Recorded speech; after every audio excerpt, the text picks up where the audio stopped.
Kalau ingin memajukan Islam, rangsang anak-anak kita, cucu-cucu kita untuk belajar tentang ilmu pengetahuan, tentang basis-basis era digital segala macam. Algoritma digital, algoritma berbagai pemikiran yang bersifat lebih ke depan, visioner ke depan.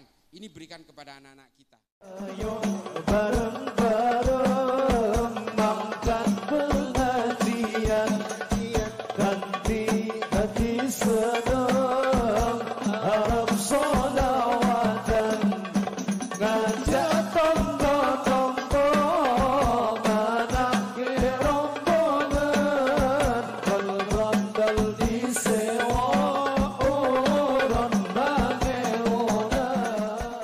Assalamualaikum warahmatullahi ta'ala wabarakatuh. Allahumma salli ala Sayyidina Muhammad wa ala ali Sayyidina wa maulana Muhammad. Yang saya hormati, mungkin tidak bisa saya sebutkan satu persatu karena saya namanya lupa. Jadi yang saya hormati dari PCNU beserta Banom-Banom NU di Kabupaten Magelang, kota, maaf. Yang saya hormati para alim alama, para masyaikh, para habaib, para asatid, Bapak Ibu sekalian muslimat dan rekan-rekan Banser dan juga dari TNI, Polri, Forkopimda. Mohon maaf tidak bisa saya sebutkan satu persatu karena saya harus agak ngebut. Sebentar lagi mungkin duhur. Jadi sebelum kepotong duhur ya mudah-mudahan ini bisa selesai. Mohon maaf, perkenalkan saya Islah Bahrawi. Saya bukan kiai, bukan ustadz, bukan gus, karena yang kiai itu kakek saya. Bapak saya orang biasa, bapak saya orang melarat, pedagang, bukan pedagang sih, pemulung tepatnya di Jakarta itu. Pemain, kalau di sini pemain ketoprak, Bu. Bapak saya itu, tapi di Madura. Di Madura itu namanya panjak, sejenis ketoprak kalau di sini, campur sari gitu. Nah itu bapak saya. Tapi bapak saya ini muridnya Yai Usman Jatipurwo. Jadi bapak saya meskipun pemain campur sari itu, bapak saya itu ahli torikoh dari Naqsabandiyah. Nah jadi kakek saya yang kiai kebetulan santri terakhir dari Syekhona Khalil bin Abdul Latif dari Bangkalan. Satu angkatan dan Kiai As'ad Syamsul Arifin dari Sukorejo. Itu kakek saya. Itu aja, saya lahir di Madura. Saya sudah tua, umurnya 52 tahun. Saya sempat mondok di Pondok Pesantren Syekhona Khalil di Bangkalan 3 tahun. Kemudian saya kuliah di Jakarta, lalu saya belajar, saya belajar Islamnya kebalik. Kalau teman-teman saya belajar Islamnya itu ke Arab Saudi atau ke Timur Tengah atau ke Mesir atau ke Maroko, saya belajar Islamnya ke Amerika, kebalik Bu. Saya belajar sejarah dan filsafat Islam di Zaytuna Institute di California. Jadi campur aduk, tapi insya Allah saya tetap Ahlus Sunnah wal Jamaah dan sejak lahir insya Allah sampai saya mati tetap Nadiyin sejati. Saya mau cerita tentang NU. NU kata orang Madura, Nahdlatul Ulama. Jadi pakai ejaan lama, NU. Kalau kata teman saya, Cak Nanto, ini ketua pemuda Muhammadiyah, ini teman saya, di Madura itu 90% itu agamanya Islam, 10%-nya Muhammadiyah katanya. Ini kata Cak Nanto ini. Jadi saya sering sudah menyampaikan di beberapa media sosial Bu sebenarnya, bahwa ada salah seorang akademisi dari Harvard University, namanya Phil Caruso. Phil Caruso ini adalah Tillman Scholar, nggak perlu saya ceritakan lah apa itu, nggak mungkin ngerti juga. Jadi Phil Caruso ini mengatakan bahwa satu-satunya tonggak yang hari ini, jadi gini ceritanya, ini banyak yang mempertanyakan, kok saya tidak menemukan tulisan itu?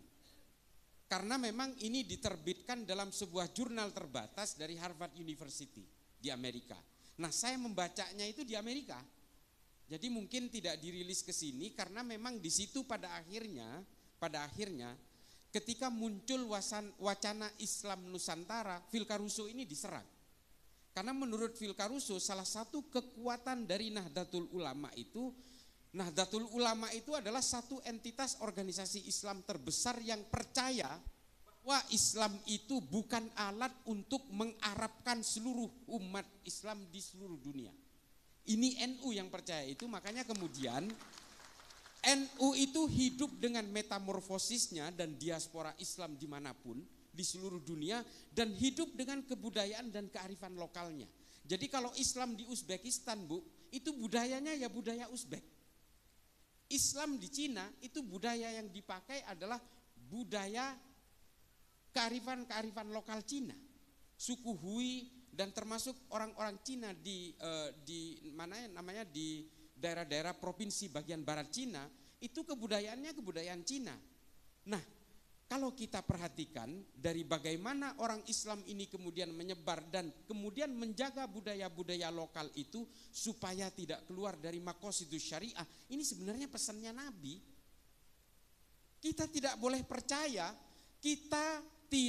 percaya bahwa Islam ini adalah instrumennya Allah untuk mengarabkan manusia. Kita tidak boleh percaya itu. Islam ini bagi siapapun. Mau orang Islam di Brazil, di pedalaman Amazon sana, itu boleh memeluk Islam dengan berbagai situasi sosial circumstancesnya. Ini bahasa akademisnya. Dengan berbagai lingkungan sosialnya. Lalu kemudian Nabi menganjurkan kita supaya Islam ini menjadi agama yang bisa menjadi rahmat bagi seluruh umat manusia dan seluruh alam semesta sampai hari kiamat. Artinya apa? Kita tidak boleh terpaku kepada satu budaya saja. Tidak boleh. Yang kita maksud dengan Islam Nusantara itu adalah Islam dalam konteks budaya, bukan dalam konteks hukum-hukum fikih yang mengikat. Lalu kemudian ditanya, oke, kalau orang NU mau naik haji berarti jangan ke Mekah dan Madinah. Itu adalah hukum-hukum agama yang mengikat. Kita tetap ke sana, orang Syiah aja naik hajinya ke Mekah juga kok. Masa orang NU naik hajinya ke tempat lain? Enggak. Konsep yang dinamakan dengan Islam Nusantara ini yang nerangkan, yang orang Islam di Indonesia kok nggak ngerti-ngerti sih. Justru yang menerangkan ini orang Amerika, namanya Phil Caruso. Menurut Phil Caruso, salah satu kekuatan NU itu adalah bahwa dia bisa melebur ke dalam budaya apapun tanpa harus menjelek-jelekkan perbedaan di antara seluruh umat manusia di Indonesia. Ini kelebihannya NU. Ini menurut Phil Caruso, bukan kata saya. Dan kata Phil Caruso juga, NU tidak pernah punya riwayat memberontak dan melawan kepada negaranya sendiri. Coba, ini NU kata Phil Caruso. Makanya kemudian NU itu menjadi satu kekuatan tunggal di Indonesia yang kemudian ada sekoci-sekoci di sekitarnya, ada Muhammadiyah, ada Persis, ada Al-Irsyad. Al-Irsyad zaman dulu bukan yang sekarang. Al-Irsyad yang sekarang udah tercemar. Ini direkam kan, biar jadi perhatian lah, gak apa-apa. Al-Irsyad zaman dulu isinya itu adalah para habaib yang tawaddu. Hari ini Al-Irsyad sudah tercemar dengan paham-paham ideologi transnasional yang mengajarkan orang untuk menjahiliahkan orang, membid'ahkan orang dan sebagainya. NU tidak pernah gelisah dengan keimanan orang, Bu. Kita tidak dididik untuk kemudian membenci orang yang berbeda. Kita tidak pernah dididik untuk menjadi seperti itu. Saya lahir di keluarga pesantren, saya lahir dari kalangan Nahdien, hingga hari ini saya tidak pernah diajari untuk membenci, mencaci maki, mencelakai, membinasakan orang lain yang berbeda. Tidak pernah. Nah, itu yang kemudian menjadi kandungan utama dari NU. Nah, kemudian NU ini menjadi tonggak yang sangat penting di negara ini. Kenapa? Nah, ini tinjauan secara empiris dari yang dilakukan oleh Phil Caruso dalam penelitiannya, karena berangkat dari penelitian terhadap Densus. Bapak Ibu sekalian, Phil Caruso mengatakan Densus telah berhasil mengatasi gerakan-gerakan radikal, ekstrim dan teror di Indonesia, tapi tidak bisa ditiru oleh negara lain. Nah, ini ditulis sampai sekarang masih ditulis oleh salah satu website namanya Middle East Institute, MEI. Ada itu, kalau mau di googling bisa baca.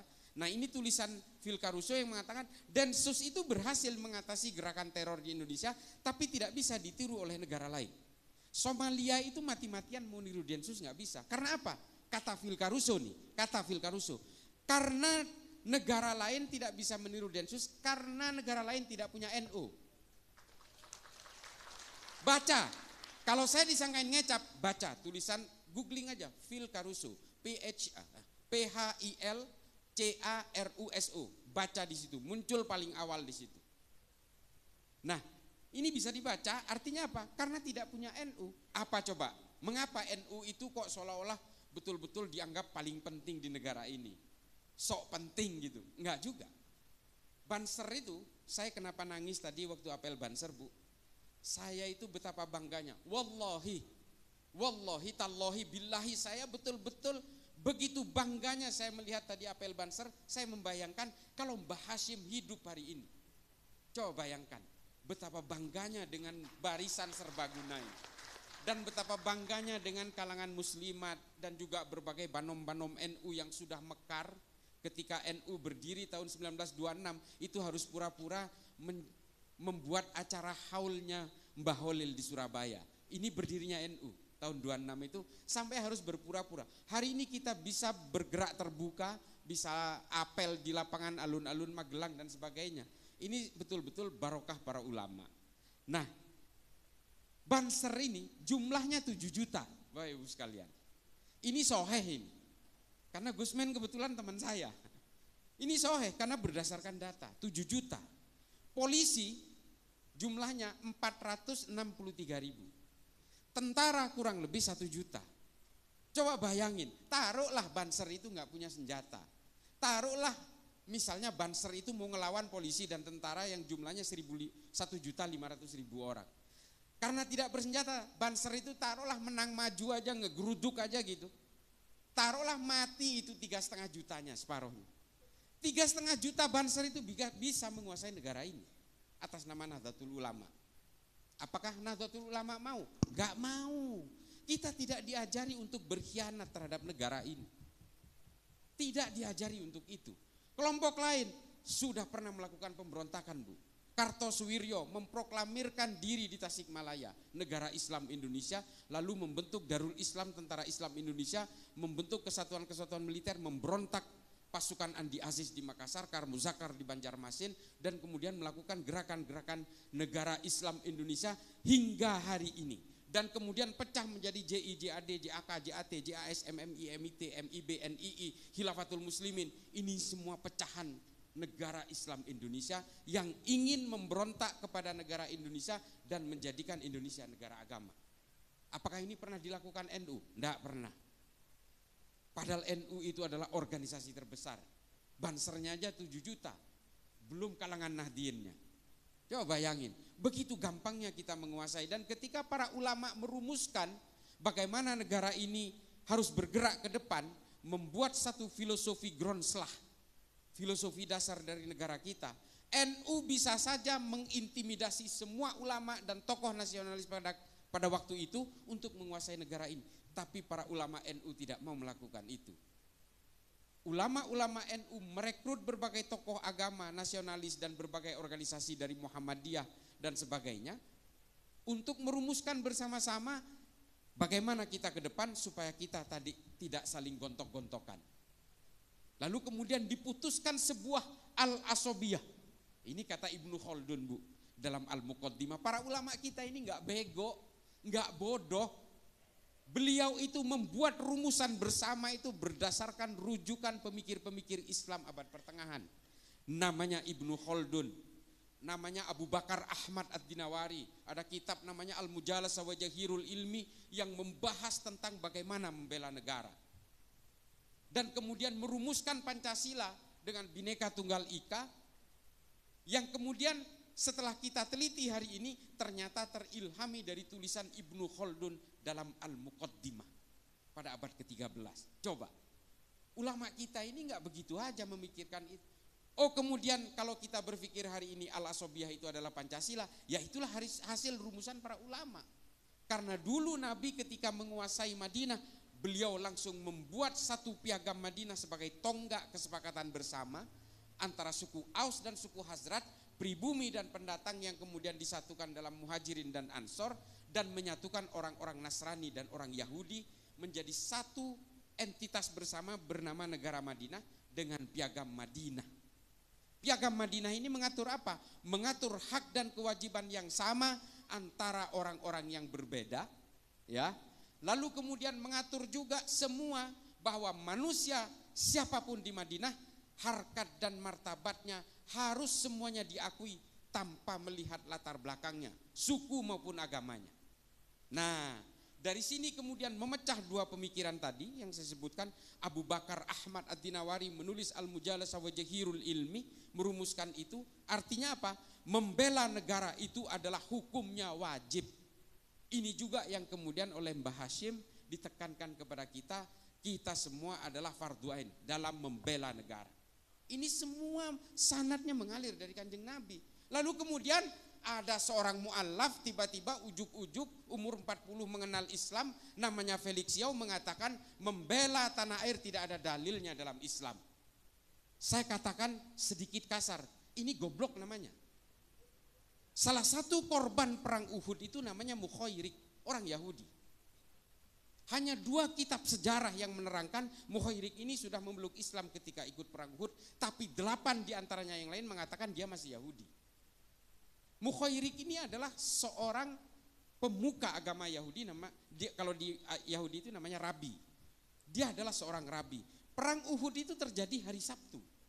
Karena hari Sabtu, Mukhairik ini dilarang oleh keluarganya. Kamu ini hari ini adalah hari Sabat. Orang Yahudi tidak boleh keluar rumah. Tapi Mukhairik mengatakan, saya harus membela Nabi karena selama ini Nabi telah melindungi kita. Kaum minoritas seperti kita dilindungi oleh Nabi, maka ketika Nabi berperang saya harus ikut. Mukhairik memaksa keluar untuk berperang bersama Nabi dalam perang Uhud, lalu kemudian Mukhairik gugur. Tapi sebelum Mukhairik berangkat ke perang Uhud, Mukhairik meninggalkan catatan fatwa waris kepada keluarganya bahwa 3 kebun kurma dan 51% dari 51 bagian dari seluruh harta saya, kalau saya mati di perang Uhud, serahkan kepada Nabi. Nah, 2 kebun kurma dan 1 kebun anggur, kalau dalam Tarikh At-Tabari disebutkan.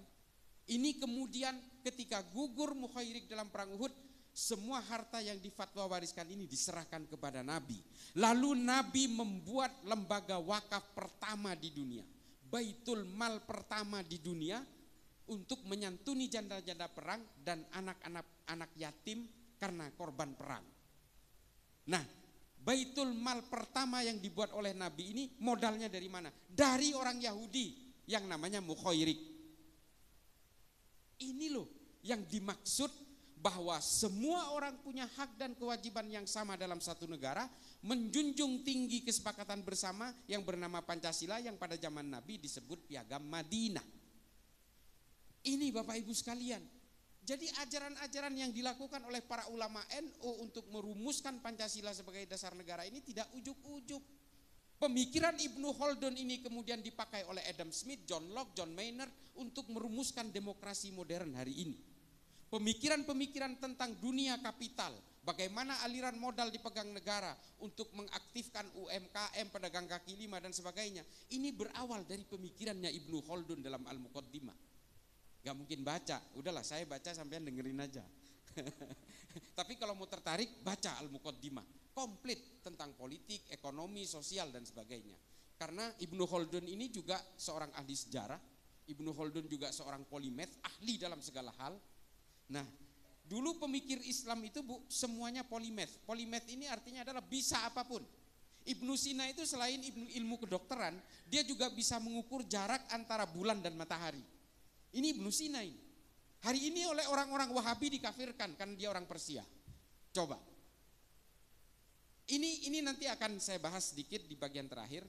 Lalu kemudian Al-Khawarizmi, orang Persia yang juga hari ini dikafirkan. Dia yang menciptakan angka 0 dalam matematika. Namanya Al-Khawarizmi, orang Islam Bu. Yang menciptakan kamera di HP ini, itu orang Islam pertama kali menulis dalam sebuah kitab namanya Al-Hayah. Al-Hayah ini tidak dihargai di Arab, kemudian dibawa ke Jerman, lalu kemudian dirumuskan di Jerman, sehingga yang kita kenal hari ini yang menciptakan lensa pertama itu orang Jerman. Itu orang Islam semua. Ya tapi jangan salah juga Bu, yang menciptakan ateisme pertama kali, orang yang tidak percaya Tuhan itu juga orang Islam juga. Jadi keilmuan dalam Islam itu kemudian berkembang dalam berbagai hal, dalam sains, dalam sejarah, ekonomi, filsafat dan sebagainya. Kita ada Tabrizi, Rumi, Imam Ghazali, Ibnu Rushd, kita mengenal tahafud al-falasifah, tahafud at-tahafud, fihi ma fihi. Ini adalah karya-karya monumental para pemikir Islam pada zamannya. Tapi ada juga orang-orang Islam yang mengeluarkan pemikiran-pemikiran ateis. Abul A'la al-Ma'arri, Abu Bakar Razi, Al-Mukaffa. Ini semua adalah pemikir-pemikir awal yang kemudian pemikirannya dibawa ke Eropa, dirumuskan oleh Darwin, oleh Feuerbach, oleh Ernest Bloch, oleh Karl Marx dan sebagainya. Tapi kemudian 3 orang ini menjadi murtad, mati dalam keadaan murtad. Yang 2 dipenggal, yang 1 mati karena sakit. Abul A'la al-Ma'arri ini mati dalam umur 91 tahun karena pemikiran-pemikirannya akhirnya dia terasing. Dan yang kedua dipenggal lehernya karena dianggap murtad, karena mengeluarkan pernyataan dalam bukunya Az-Zulumiyah namanya, itu tidak percaya Tuhan dan tidak percaya Nabi.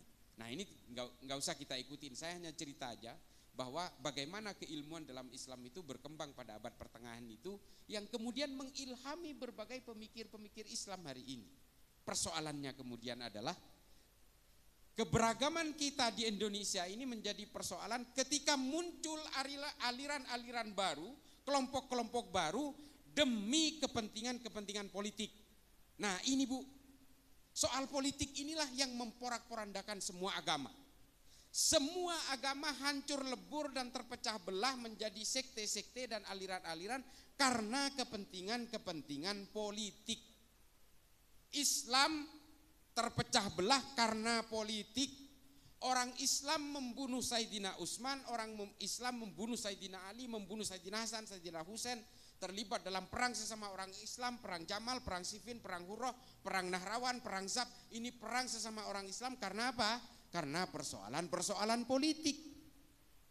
Di dalam Kristen juga karena persoalan politik memecah belah Kristen, pecahnya Katolik dan Protestan juga karena persoalan politik. Perang 30 tahun membunuh 8 juta orang Kristen di Eropa. Perang di Arab Saudi ketika terjadi pepecahan keluarga Ibnu Saud dan keluarga Ibnu Rashidin juga karena persoalan politik, membunuh 13.000 muslim di Saudi Arabia. Dan perang-perang yang lain yang membunuh puluhan ribu orang muslim, para sahabat dibunuh oleh sahabat yang lain dalam perang Hurrah, keturunan Nabi dengan keturunan Nabi yang lain, zuriyah dengan zuriyah saling berperang dalam perang Zab untuk kepentingan-kepentingan politik. Kepentingan-kepentingan politik inilah kemudian yang memecah belah kita hari ini. Ada 2 kelompok Wahabi Salafi. Ini saya selalu bawakan, ini saksinya dari Densus. Kami ini senantiasa bertemu dengan tangkapan-tangkapan teroris Bu. Sama pemahamannya, ziarah kubur haram, musik haram, ini haram, wayang haram, haul haram, tahlilan haram, semua diharamkan.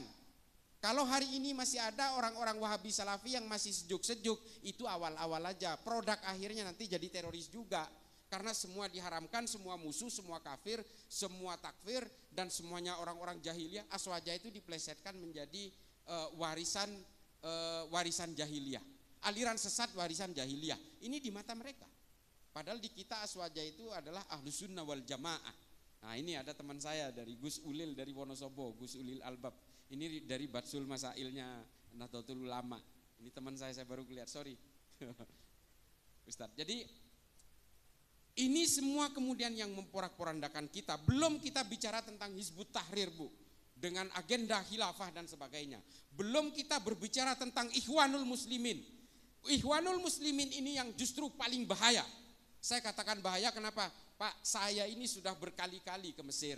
Saya sudah berkali-kali ke Afrika. Saya sudah berkali-kali ke Asia Selatan. Saya sudah membuat riset, studi banding dan sebagainya. Yang paling berbahaya ini kenapa saya katakan Ikhwanul Muslimin? Karena ubudiyah dan amaliyahnya hampir mirip dengan kita.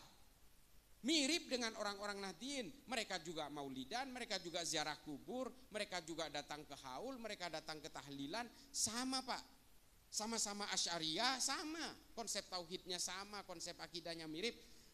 Apa yang kemudian membuat berbeda antara orang Ikhwanul Muslimin dan Nahdien? Cita-cita politiknya berbeda. Itulah mengapa ini mohon maaf, silahkan berbeda pandangan, nanti silahkan konfirmasi ke saya. Mengapa saya selalu melawan fatwa-fatwa dari Ustadz Abdus Somad? Mengapa saya melawan itu? Karena satu, dia tetap mengglorifikasi khilafah. Yang dikutip adalah dari perkataan Imamul Hakim dalam Al-Mustadrak ala Sahihain. Saya udah baca juga kitabnya. Sama Pak, kita udah pelajari juga. Dan ini dihantarkan kepada orang-orang awam seolah-olah kita wajib bercita-cita menegakkan khilafah. Ini yang dijadikan kutipan adalah kitabnya Al-Mustadrak ala Sahihain. Saya udah baca juga. Mengapa saya katakan ini salah? Rujukan ini, Imamul Hakim menulis Al-Mustadrak ala Sahihain ini ketika dia sudah pikun. Makanya Az-Zahabi mengatakan ini tidak boleh dijadikan rujukan. Karena apa? Imamul Hakim terpengaruh oleh kekuatan-kekuatan politik pada zamannya. Gak boleh dijadikan rujukan. Lalu kemudian yang kedua yang saya lawan dari fatwanya UAS adalah dia menghalalkan dan menganggap jihad istishhadiyah kepada orang yang melakukan bom bunuh diri di Palestina. Bom bunuh diri ini tidak ada jihad-jihadnya Pak. Bunuh diri ya bunuh diri aja. Yang kedua, perang Palestina dan Israel bukan perang agama. Ini perang politik. Kalau ini perang agama, orang Islam di Arab sudah ikut berperang bersama-sama Pak. Enggak ada satupun. Bahkan Arab Saudi, Mesir dan Turki bersahabat dengan Israel. Mengapa bisa begini? Karena ini perang politik. Dan perang di Israel itu terjadi ribuan tahun sejak zaman Islam belum ada. Sejak zaman Islam belum membentuk menjadi satu agama di Mekah. Masih dalam berbentuk harokah-harokah Islam itu, perang di Yerusalem itu sudah terjadi. Perang antara Titus Vespasian, Charlemagne, pasukan Templar, pasukan-pasukan dari Kekaisaran Bizantium, itu sudah berperang di Yerusalem. Ini tulisannya lengkap soal ini. Ada seorang Yahudi dan juga seorang Islam yang menulis tentang kehidupan perang di Baitul Maqdis ini. Namanya Simon Sibek Montefiore. Silakan baca. Artinya perang antara Palestina dan Israel ini bukan hanya terjadi hari ini, sudah terjadi berabad-abad yang lalu. Jauh sebelum Islam itu membentuk menjadi sebuah agama di Mekah. Ini loh, makanya saya selalu tantang semuanya ini. Orang-orang yang masih mengglorifikasi Ikhwanul Muslimin ini, udahlah gak usah pura-pura lah. Kalau memang pengen khilafah, marilah kita berdiri tegas saja. Kalian anti Pancasila, ya sudah, keluar dari negara ini. Begitu saja, nggak usah berpura-pura sama-sama melawan Wahabi. Oke, di situ kita sepakat melawan gerakan Wahabi. UAS juga sering melawan gerakan Wahabi. Kita sepakat untuk itu. Tapi jangan giring bangsa ini kepada orang-orang yang terus membenci kepada orang yang berbeda. Di dalam salib ada jin kafirnya. Nggak usah lah, nggak usah menghina sesembahan orang lain kata Allah. Ya kan? Di Quran kan jelas. Jangan menghina sesembahan orang lain karena orang lain akan menghina Tuhanmu tanpa ilmu pengetahuan. Jelas kok di Quran itu. Kenapa kita selalu menghina sesembahan orang lain? Enggak usah, tunjukkan Islam itu sebagai agama yang bisa menjadi rahmat bagi seluruh alam semesta. Supaya apa? Supaya orang-orang yang belum berislam ini tertarik kepada Islam karena kedamaiannya. Bukan karena bakar, bunuh, gantung. Bukan karena itunya. Kan miris Pak. Ada juga kelompok lain di dalam kita yang memecah belah kita hari ini. Kelompok FPI. Ini mohon maaf Pak, kalau masalah kita itu suruh takdim kepada para habaib, jangan kalahin orang NU. Yang mengajari untuk supaya kita takdim dan hormat pada dzurriyyah Nabi, itu justru ulama-ulama NU. Tapi hari ini kepatuhan kita kepada para habaib itu dimanfaatkan oleh oknum-oknum habaib untuk memecah belah NU. Coba, kacang lupa kulitnya kan. Ulama-ulama NU mengajari kita untuk hormat kepada para habaib. Tapi oknum-oknum sebagian habaib hari ini yang bergerak dalam berbagai harokah-harokah siasah dan punya agenda-agenda politik, justru memanfaatkan kepatuhan kita kepada para habaib untuk memecah belah NU. Ini kan betul-betul miris. Ini mohon maaf Habib, ini yang kemudian membuat kita miris. Orang-orang yang hari ini ingin memecah belah NU, percayalah, mereka adalah orang-orang yang ingin menghancurkan Indonesia. Kita tegas saja di sini. Kelompok-kelompok Wahabi, kelompok-kelompok Hizbut Tahrir. Dia mengusung gerakan-gerakan tegaknya khilafah. Kantor pusatnya di London, Pak, di Inggris. Coba bayangin, pernahkah kita curiga? Kok bisa loh gerakan-gerakan khilafah ini kantor pusatnya di London, coba. Ini yang biayai siapa? Ini operasinya siapa? Ikhwanul Muslimin juga di London, Pak. Dan satu lagi di Libanon, coba bayangin. Ini siapa yang gerakin? Operasinya siapa? Lalu dia datang ke Indonesia membawa gerakan-gerakan Hizbut Tahrir, gerakan-gerakan khilafah, tegaknya daulah dan sebagainya, mengacak-acak kita, mengadu domba kita. Dan di Madura, Pak, di kampung saya hari ini, yang namanya NU, belum tentu NU, Pak. Bisa jadi NU aliran garis keras yang terpapar oleh FPI. Ini di Pamekasan contohnya, yang mempersekusi rumahnya Pak Mahfud MD, yang menyandra Kiai Ma'ruf Amin di mobilnya, itu adalah kelompok-kelompok ini. Sama, Pak, tahlilan juga, haul juga, maulidan juga, baca-baca rotib juga, sama. Nah, yang paling terakhir adalah, lalu bagaimana kita akan bersikap? Apakah kita tidak boleh berpolitik kalau ternyata politik itu hanya memecah belah umat? Boleh, Pak. Bapak Ibu sekalian, boleh berpolitik. Kata Imam Ghazali dalam Ihya Ulumuddin mengatakan Islam dan politik itu seperti saudara kembar. Islam diperlukan untuk mengawal ruang-ruang politik ini supaya tidak keluar dari jalur maqasidus syariah. Ini jelas. Boleh berpolitik, Pak, tapi gunakan ilmu pengetahuan. Nah, ini ilmu pengetahuan ini yang harus menjadi landasan kita hari ini, bahwa kita boleh berpolitik karena ilmu pengetahuan dan gunakan ilmu pengetahuan itu dalam berpolitik.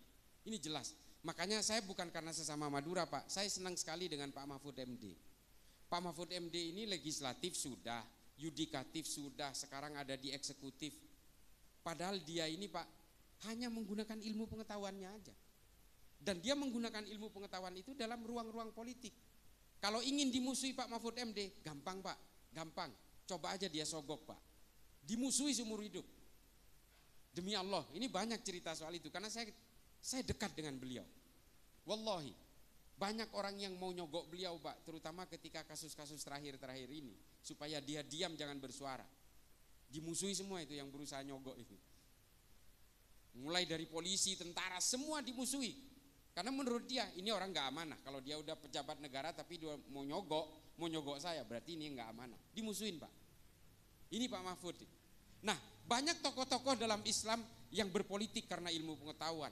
Ada Muhammad As'ad, ada Muhammad Iqbal, ada Harun al-Rashid. Ini semua adalah orang-orang yang kemudian menjadi pemimpin, menjadi pejabat negara, tapi menggunakan ilmu pengetahuannya. Ada Fazlur Rahman dan sebagainya. Hari ini apa yang terjadi? Kita meninggalkan ilmu pengetahuan dari dalam dunia politik kita. Yang terjadi adalah apa? Ambisi-ambisi kekuasaan. Sehingga apa? Ketika ambisi kekuasaan ini dipaksakan untuk hidup dalam negara itu atas nama agama, yang terjadi adalah apa? Upaya membuat gerakan-gerakan revolusioner. Karena apa? Kita terilhami oleh para pemikir-pemikir politik dalam Islam seperti Muhammad Qutb, Said Qutb dan sebagainya. Hasan al-Banna, ini yang kita ilhami hari ini. Sehingga apa yang kita lahirkan hari ini? Abu Bakar Ba'asyir, Oman Abdurrahman, Abu Bakar al-Baghdadi, Osama bin Laden, ini Aiman al-Zawahiri. Ini yang kita lahirkan hari ini. Kita tidak lagi melahirkan Ibnu Sina, Al-Farabi, Al-Kindi, Al-Khawarizmi, Tabrizi, Rumi, Imam Ghazali. Kita tidak lagi Ibnu Khaldun. Kita tidak lagi melahirkan mereka-mereka ini semua. Yang kita lahirkan adalah orang-orang yang mengglorifikasi kekerasan, pembunuhan, perang dan sebagainya. Upaya-upaya revolusi, gerakan-gerakan toli'ah. Nah, ini kan miris, Pak. Islam itu pernah berjaya karena ilmu pengetahuan, bukan karena politik. Itu lihat di YouTube saya dengan Bang Akbar Faisal. Saya bisa buktikan itu semua secara empirik dan historik. Kita tidak pernah berjaya dalam dunia politik.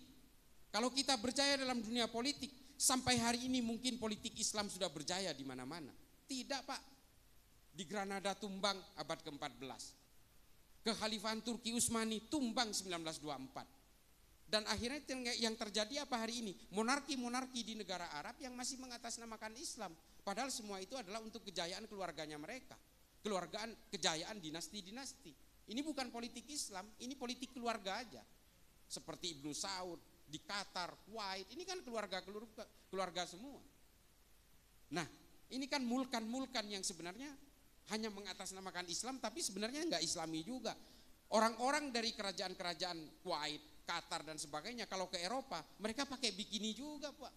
Bu, mereka pakai bikini juga. Ya artinya mengumbar aurat juga. Sama, karena mereka memang tidak Islami. Ini adalah kekuasaan-kekuasaan politik. Makanya Islam ini hanya bisa dijayakan sama seperti ketika Baitul Hikmah di Baghdad. Ketika Baghdad menjadi epicentrum peradaban dunia. Mari anak-anak kita rangsang untuk memajukan ilmu pengetahuan dalam Islam. Belajar semua keilmuan dalam Islam yang sangat ini seperti samudra, Bu. Saya ini sampai sekarang Bapak Ibu sekalian, saya itu baca buku itu 1000 halaman per bulan. Ini ada ajudan saya ini. Saya itu di mobil, di rumah, di kantor kadang-kadang, di pesawat, saya selalu baca buku. Karena saya meyakini dengan membaca buku, saya bisa menularkan kepada generasi-generasi berikutnya. Islam ini kalau menjauh dari ilmu pengetahuan dan hanya mendekat kepada kekuasaan-kekuasaan politik, pada akhirnya Islam ini tidak akan menarik. Yang membuat orang menarik itu adalah ilmu pengetahuan.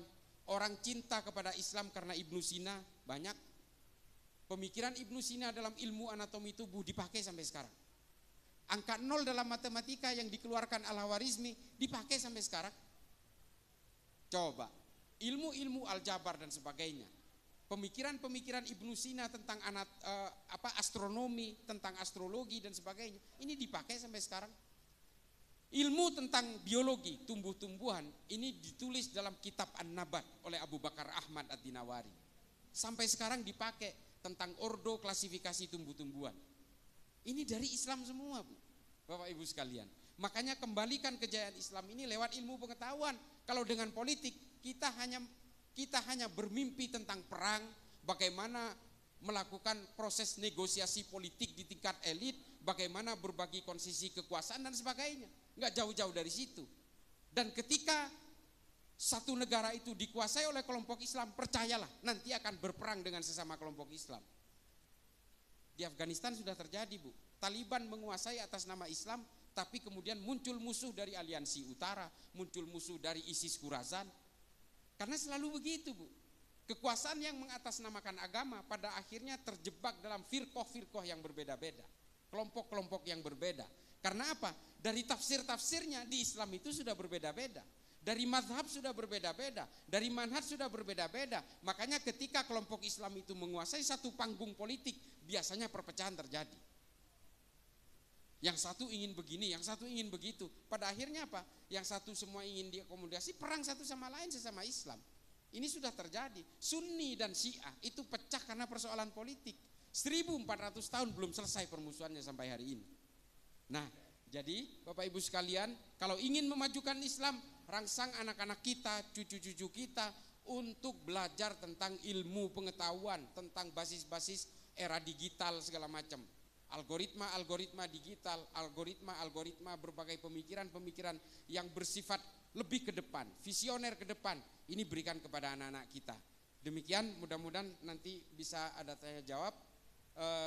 Ini mudah-mudahan bisa menjadi manfaat bagi saya pribadi yang fakir ilmu ini dan juga bisa bermanfaat bagi Bapak Ibu sekalian. Akhiran ihdinas siratal mustaqim wallahul muwaffiq ila aqwamit thoriq. Wassalamualaikum warahmatullahi taala wabarakatuh.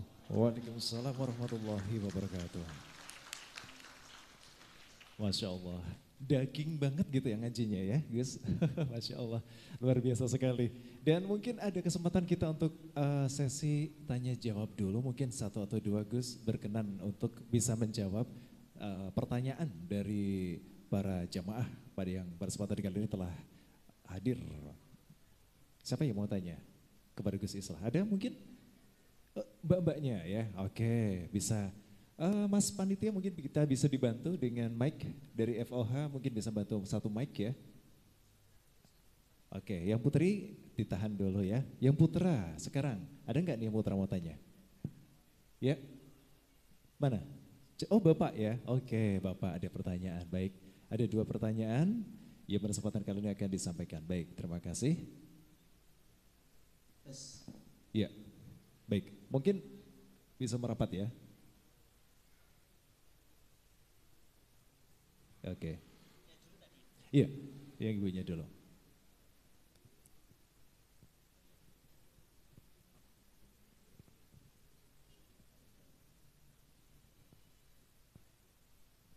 Sebelumnya status gak usah.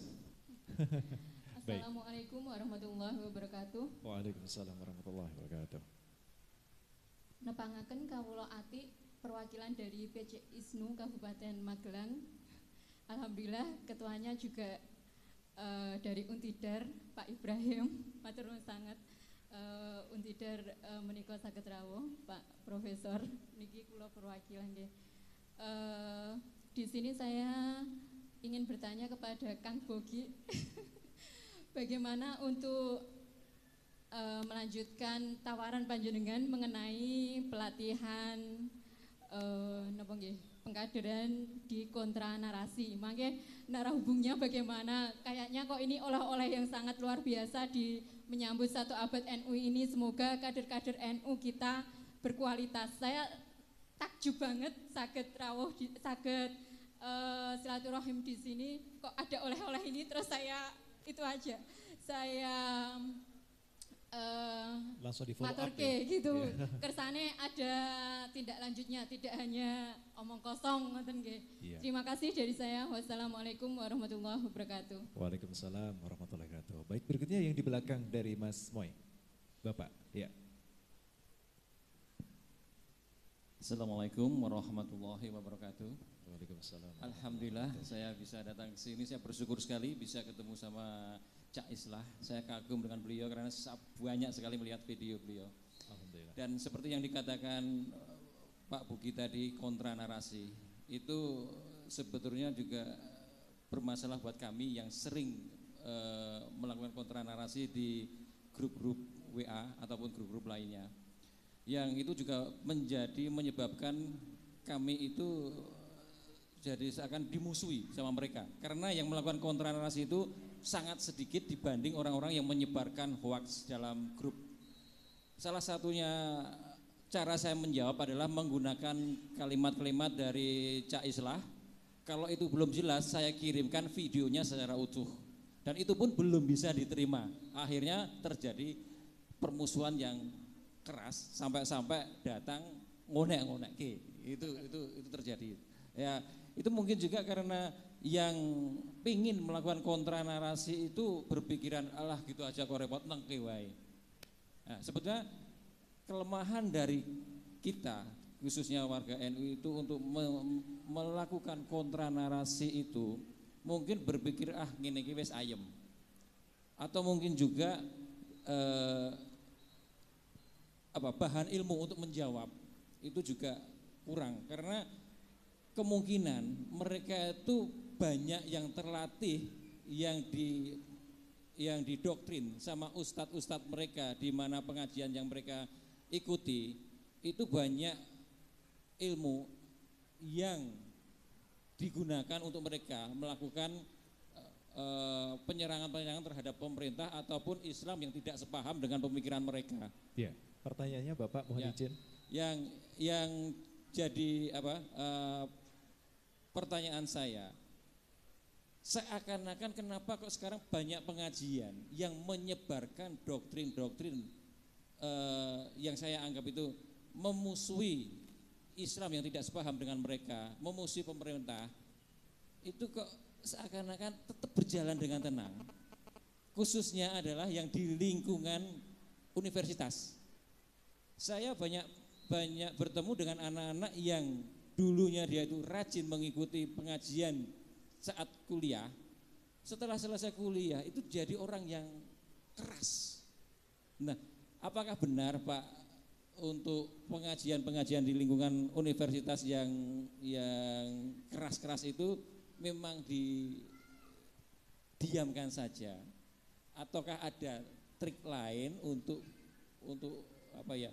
menghambat mereka untuk menyebarkan ajaran-ajaran yang melawan pemerintah ataupun menjelek-jelekan aliran yang tidak sepaham dengan mereka gitu. Itu aja. Assalamualaikum warahmatullahi wabarakatuh. Waalaikumsalam warahmatullahi wabarakatuh. Ya, cukup 2 saja terlebih dahulu ya karena alokasi waktu saya terbatas. Kami persilakan kepada Gus Islah atau Kombes Pol Bogi. Terima kasih Ibu. Untuk program konten narasi, gambaran saya, kami aja yang di Sulawesi Tengah, di Poso masih ada lagi daerah yang masuk lagi kabupaten. Itu aja kita kirim. Apalagi yang ada di Magelang.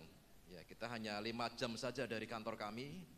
Nanti silahkan nanti catat nomor saya, nanti habis ini kita diskusi kira-kira nanti modelnya bagaimana. Apakah kemudian dari PCNU atau mungkin dari para pondok pesantren, kita siap untuk menghadirkan tim kita. Untuk yang tadi mahasiswa Pak, tadi sudah saya sampaikan juga bahwa radikalisasi itu tidak hanya terjadi di lingkungan masyarakat, tapi di lingkungan dunia pendidikan. Banyak mahasiswa yang kemudian terpapar dalam hal pemikiran, ya, dan bahkan mahasiswa kemudian menjadi pelaku teror, dia ahli bom yang kemudian ditangkap di wilayah Sulawesi Tengah itu dari mahasiswa dari salah satu universitas terkemuka di Indonesia. Ya. Jadi memang radikalisasi yang kemudian dibawakan oleh kelompok misalnya HTI itu banyak merambah ke dunia pendidikan. Bahkan dalam rilis terakhir dari BNPT kalau tidak salah ada indeks radikalisasi anti Pancasila itu di beberapa universitas itu ada, termasuk universitas negeri itu ada juga. Nah ini menjadi garapan kami sekarang, ya, bagaimana kemudian kita bisa menangkal, mencegah radikalisasi yang terjadi di lingkungan mahasiswa. Karena ini berbahaya Pak, sangat berbahaya, di mana sebenarnya otak-otak mahasiswa yang produktif untuk membangun negara ini ternyata hanya dicokoki oleh doktrin-doktrin yang kemudian mereka ingin singkat, jalan singkat untuk menjadi seorang mukmin, ya, dalam kacamata mereka. Sehingga apa? Salah satunya adalah ya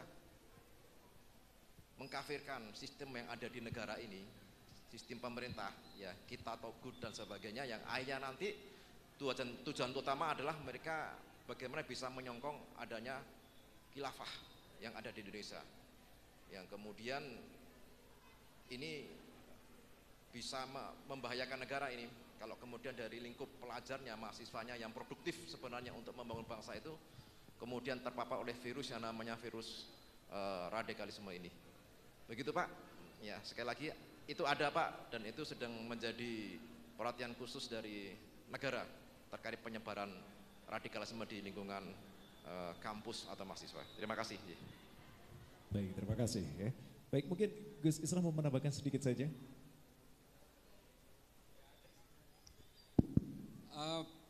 Terima kasih Pak. Saya kalau pelatihan itu sebenarnya ini harus dilayani ini. Ini ada kontra narasi.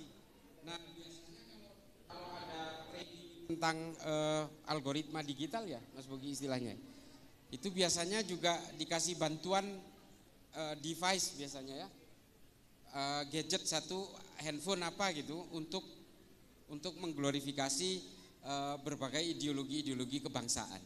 Nah menyikapi berbagai konten yang ada di media sosial, Bapak Nyun Sewu, ini memang menjadi satu persoalan yang sangat nasional hari ini. Satu, karena memang Kominfo ternyata tidak bisa berbuat apapun. Entah mereka tutup mata atau ada satu sistem yang kemudian leaking di dalam, sehingga berbagai konten itu sebenarnya sangat mudah secara digital untuk di block out. Bisa sekali, sangat mudah. Apalagi hanya men-take down salah satu akun misalnya yang selalu menyebarkan hoax dan ajaran-ajaran nggak benar. Gampang sekali sebenarnya. Cuma memang ada beberapa platform yang harus bersurat kepada platform pusatnya di Amerika atau di Rusia. Tapi ada beberapa platform yang sangat mudah. Cuma masalahnya memang ada beberapa kelompok tertentu di Kominfo ini yang kemudian menjadi benalu di dalamnya. Yang seolah-olah ada pembiaran di situ. Saya bisa bersaksi soal ini. Karena ini salah satu kerjaan saya adalah mondar-mandir dari Kominfo. Hampir setiap minggu kita mondar-mandir ke Kominfo hanya untuk melaporkan konten itu. Dan kemudian mandek di salah satu lantai itu aja. Selalu begitu. Ini mohon maaf, saya harus terbuka soal ini. Karena ini adalah keluhan kami juga. Saya ini kebetulan bukan polisi Pak, tapi saya tenaga ahli pencegahan radikalisme, ekstremisme dan terorisme di Mabes Polri, dalam hal ini di Densus 88. Jadi saya tahu persis bagaimana kendala-kendala dalam konten-konten digital ini untuk diberangus. Termasuk kalau saya sih nggak gelisah sebenarnya. Yang banyak protes itu adalah kiai-kiai di kampung-kampung yang protes karena saya dituduh Syiah, saya dituduh liberal dan sebagainya. Hanya karena, ini mumpung ada ibu-ibu muslimat, saya itu dituduh liberal Bu, karena saya pernah berkata begini, saya secara pribadi saya bilang, saya anti poligami. Karena kalau saya berpoligami, anak saya dan istri saya pasti berantakan. Maka bagi saya yang namanya poligami yang pernah dilakukan Kanjeng Nabi itu buat saya mudorot, saya bilang. Buat saya pribadi maksudnya. Kalau ada orang lain mengatakan itu menjadi maslahat ya silakan aja. Tapi buat saya mudorot. Dan bagi saya secara pribadi, satu-satunya mungkin yang pekerjaan Nabi yang tidak pernah akan saya tiru adalah menikah berpoligami itu. Nah, gara-gara ngomong begini, padahal saya ngomongnya itu pribadi. Maksud saya pribadi tidak akan mungkin berpoligami dan saya anti poligami. Saya kesian anak saya kesian istri saya cinta kepada istri saya. Oke, dalam soal harta saya bisa berbagi adil dengan istri saya. Tapi kalau soal perasaan kan gak bisa dibuat adil seadil-adilnya. Nah makanya kemudian saya diserang liberal karena mengatakan itu. Ya ini kan saya pribadi. Ya gitu ya. Nah ini saya supaya, nah tudingan-tudingan Syiah, tudingan-tudingan saya anti poligami disimpulkan kemudian menjadi liberal, ini anteknya Yahudi, ini anteknya orang Kristen untuk merusak Islam. Nah ini ada di media sosial. Saya sendiri sudah mengajukan bahwa ini fitnah. Saya melaporkan ke polisi, percuma juga. Orang kalau membenci Bu, tidak bisa dihentikan dengan pemenjaraan. Benci ya benci aja gitu. Yang bisa membuat mereka itu tidak benci adalah kesadaran di dalam sanubari dan di dalam nuraninya mereka.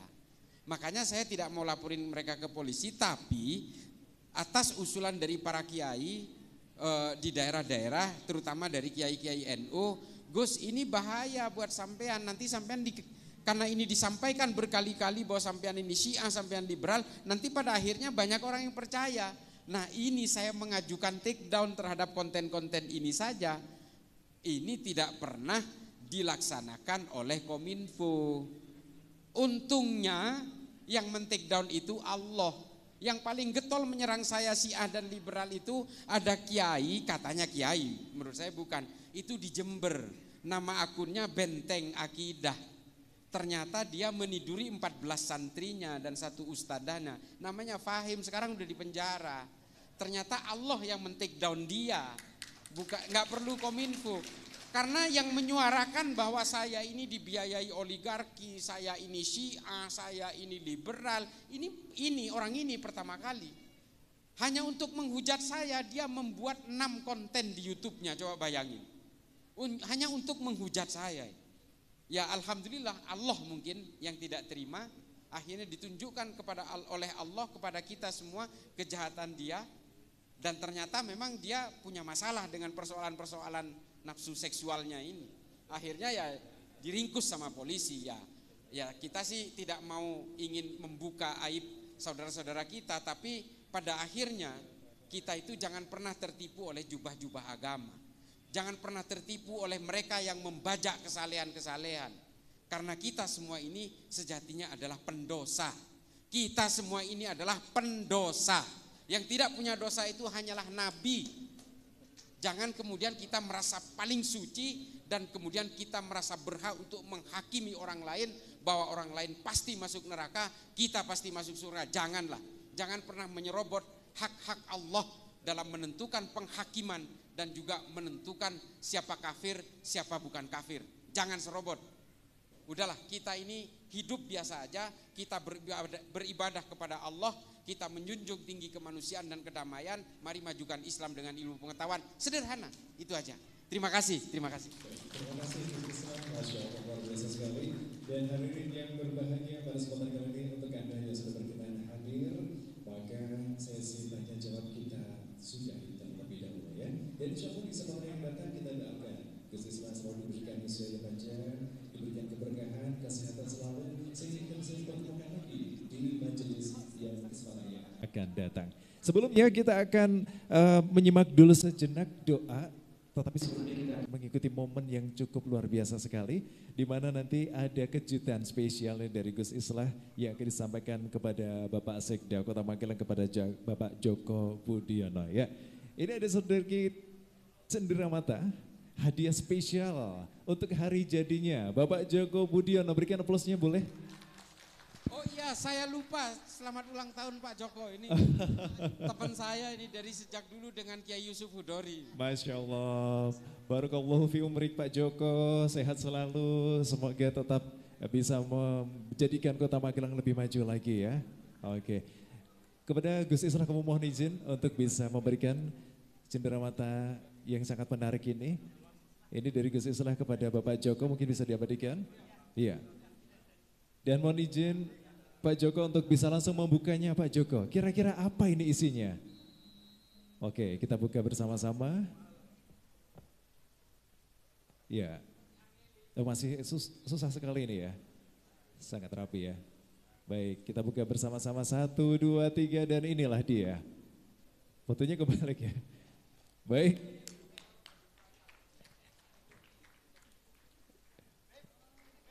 Baik. Mohon izin Habib untuk berkenan untuk foto.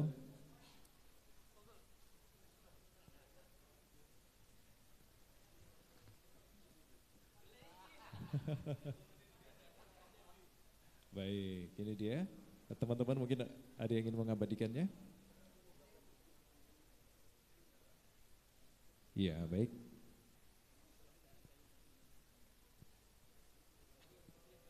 Baik, alhamdulillah, terima kasih.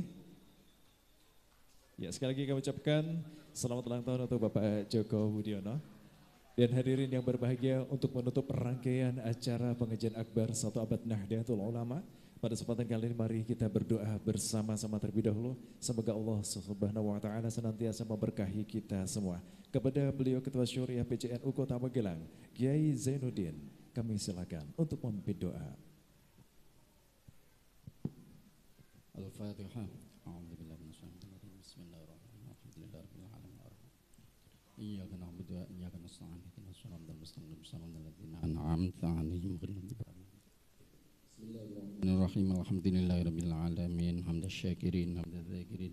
Hamdan yuwafi ni'amahu wa yukafi'u mazidah. Ya Rabbana lakal hamdu kama yanbaghi li jalali wajhikal karim wa 'azimi sultanik. Allahumma ya Allah, Allahumma inna nas'aluka ya Allah, Allahumma inna nas'aluka wa nastaudi'uka ya Allah, nastaghfiruka ya Allah, adyanana wa anfusana ahlana jamiyatana ya Allah bihifdzikal jamil waj'alna ya hum fika nafika wa amanika wa jiwarika wa ya'dzika min kulli syaitanir marid wa jabbarin 'anil ladzi 'ainin ladzi baghiyana min syarri kulli syarrin wa min syarri kulli dabatin anta akhidhun min asyatin wa min siratal mustaqim. Jamilna bil afiyah wassalamah, aqina bit taqwa al-istiqamah, hasana aqibati wal khatimah, wa izna min mujibatin nadamati innaka sami'ud du'a. Allahumma ya Allah, Allahumma sallimna wa sallim min jami'atana ya Allah, ya Allah, ya Allah min afadina hadzal akhirah.